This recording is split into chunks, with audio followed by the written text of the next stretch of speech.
In the grand theater of football, where legends are born and occasionally forgotten, we find ourselves pondering the fate of one Cristiano Ronaldo. Is his legacy truly at stake, or are we just stirring the pot for a bit of drama? The possibility of Ronaldo lifting the 2026 World Cup trophy, a sight that would send historians scrambling for new chapters. It's like imagining Shakespeare writing a sequel to Hamlet. Okay, let's move to what would happen if Cristiano Ronaldo were to win the 2026 World Cup. It would be a moment of extraordinary historical significance. At 41 years old, he would become the oldest outfield player to win the tournament, surpassing records set by Dino Zoff, who lifted the trophy with Italy at age 40 in 1982. More importantly, it would mark Portugal's first ever World Cup victory, elevating the nation's football legacy to new heights. The comparisons would intensify. Pelé won 3 World Cups, Maradona had his unforgettable 1986 campaign, and Messi completed his fairy tale in 2022.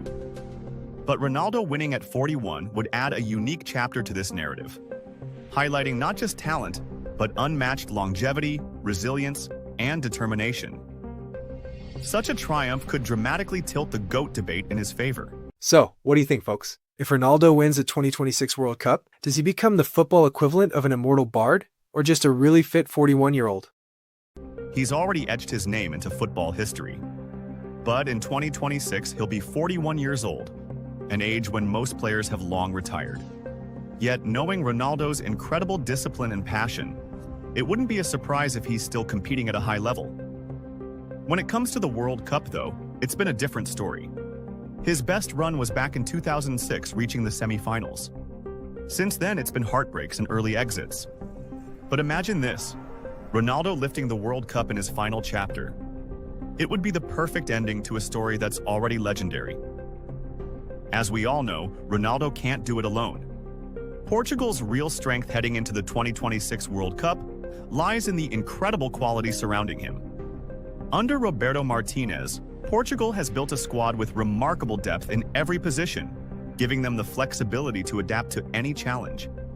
And while the spotlight still follows Ronaldo, now 40, and likely making his final appearance on football's biggest stage, his recent performance in the Nations League, where he scored 8 crucial goals including key finishes in the knockout rounds, proves he's not just a veteran, he's still a game changer. Surrounding him, Rafael Leão offers terrifying pace and physicality on the wing.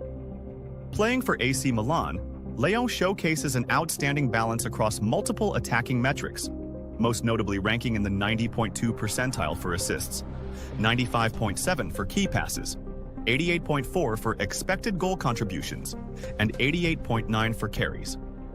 Moreover, at 25, he has emerged as the dynamic spark off Portugal's bench, notably entering extra time in the Nations League final to trouble tired defenses with his speed and dribbling. Critics occasionally label him inconsistent, but don't worry. Even when Leão isn't firing, the team has depth.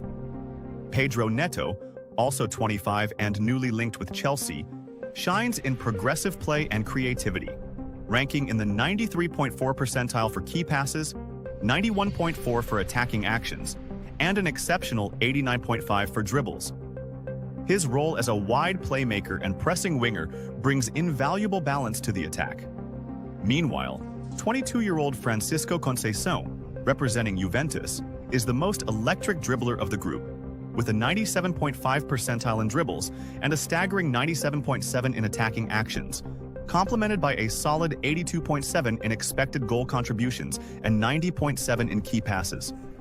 His fearless, high-intensity style makes him a perfect option for the Portugal national team. So, as you can see in this graph, Portugal's wingers offer a well-balanced mix of pace, creativity, and flair. Their different styles complement each other, providing the team with flexibility and a consistent threat from wide areas, crucial for a deep World Cup run. Complementing this wide threat, the central attack is equally strong. Up front, Ronaldo is backed by Diogo Jota, who helped Liverpool win the Premier League, and Gonçalo Ramos, a key figure in PSG's treble-winning season with 18 goals and 6 assists in just 44 games. In midfield, Portugal may have discovered its golden duo, Vitinha and João Neves. Vitinha has emerged as one of Europe's most effective deep-lying playmakers, anchoring PSG's 2024-25 treble campaign. At 25 years old, he has played 2,246 minutes in League One, showing he is a regular and trusted starter. As Ronaldo approaches the age of 41, most players will be polishing their golf clubs, but not our Cristiano. He seems more like he's just warming up for the main event.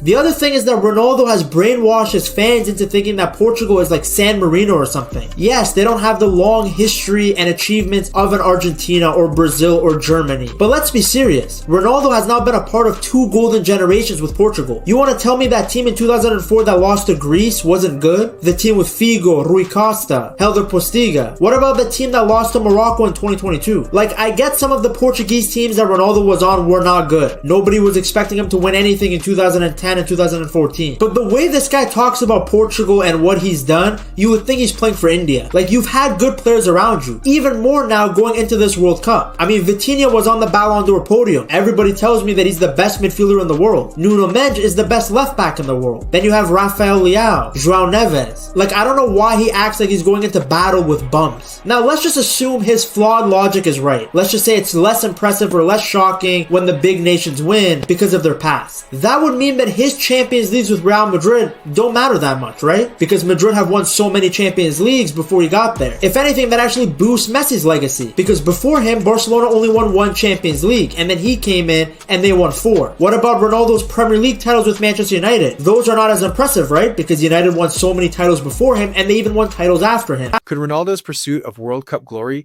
be the fountain of youth we've all been searching for, or just a midlife crisis on a global stage? The only thing left for him now is, can he win the World Cup? And I'm sure that is kindly playing on his mind. It's going to be... The loyal Ronaldo fans, convinced that Portugal is the underdog of underdogs. Bless them and their unwavering belief. But of course, he's been trying his best in scoring the goals as much as he can. Is Ronaldo truly carrying Portugal on his back? Or is he just a very shiny cog in an already impressive machine?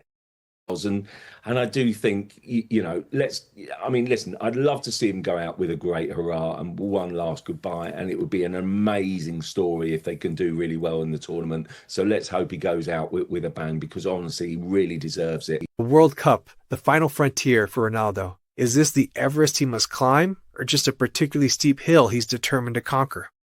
Will the World Cup be Ronaldo's crowning glory, or merely the cherry on top of an already... Ronaldo, ever the goal-scoring machine, is giving it one last push. It's like watching a vintage car still win races against flashy new models. Will Ronaldo's final push be a triumphant sprint to the finish line, or just a gentle cruise into the sunset? A grand farewell for Ronaldo, the stuff of dreams and Hollywood scripts. Is Ronaldo's swan song going to be a blockbuster finale, or just a rerun of a classic hit? In the end, whether he wins another trophy or not, Ronaldo's legacy is as sturdy as a well-built castle. Perhaps it's not really at stake, but rather being refined one goal at a time.